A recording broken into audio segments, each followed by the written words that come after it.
Russian military is actually quite weak, surprisingly weak. And it's very difficult for Putin to define a victory. I think it has to be a territorial definition, so therefore for Putin it's only Donetsk, perhaps a little bit more, and Crimea, whereas for Zelensky he could never approve that. That's why I'm thinking we're in day 88 of the war. The Finnish Winter War was 105 days. This is going to go way beyond that. Much longer. I don't have an answer for where this is going to end. Because there's no stable equilibrium in the near future from your perspective, Alex. Truly. There's no stable equilibrium whatsoever. The only thing that we can hope for, I guess, is regime change.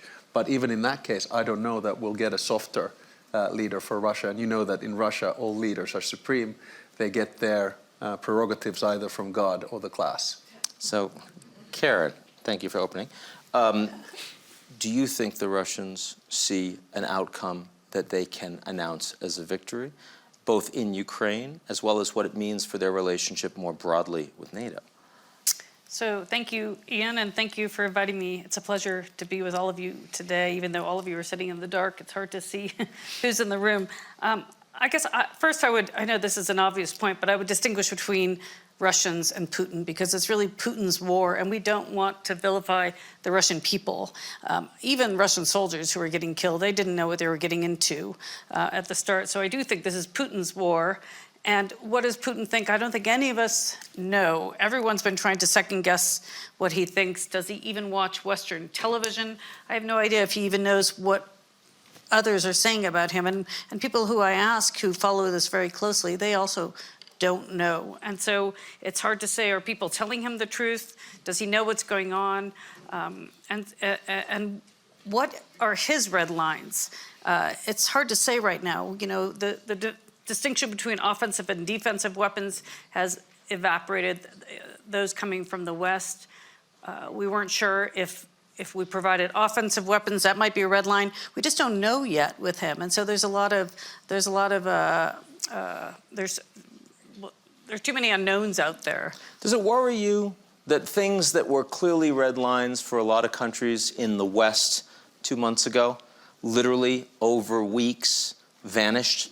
Whether it's the type of weapons that are provided, or the real-time intelligence that's being provided, or the level of sanctions that are being provided. I mean, literally on every one of those issues, things that a couple months ago, after the Russians had already invaded, and you said, no, that's too far, now they're not. What does that say to you?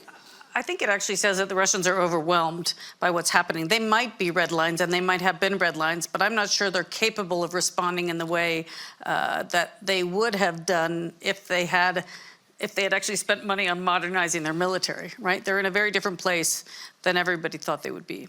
Samir, do you think red lines for the Russians have been crossed at this point, and what do you think the outcome is likely to be? No, I would agree with Karin. I think even if they have been, I don't think there's too much coming by way of any fresh response.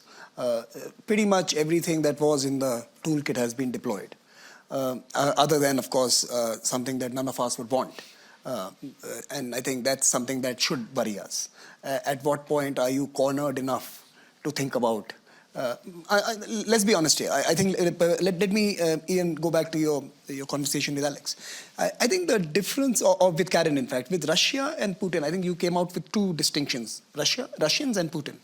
I think one of the trends we need to watch as we look ahead is, will that distance increase, or will that now start converging? And if it starts converging, then we are in for a terrible decade in Europe. Because we know a Russian society which unites against some sense of assault is resilient. And we could be in for a long haul. So I think that is a good trend to watch, the distinction between Russians and Putin.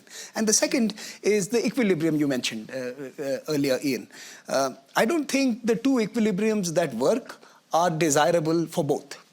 One is, of course, a certain annexation of a certain territory, and we create a new line in the map, and everyone lives happily ever after. That's not going to happen now.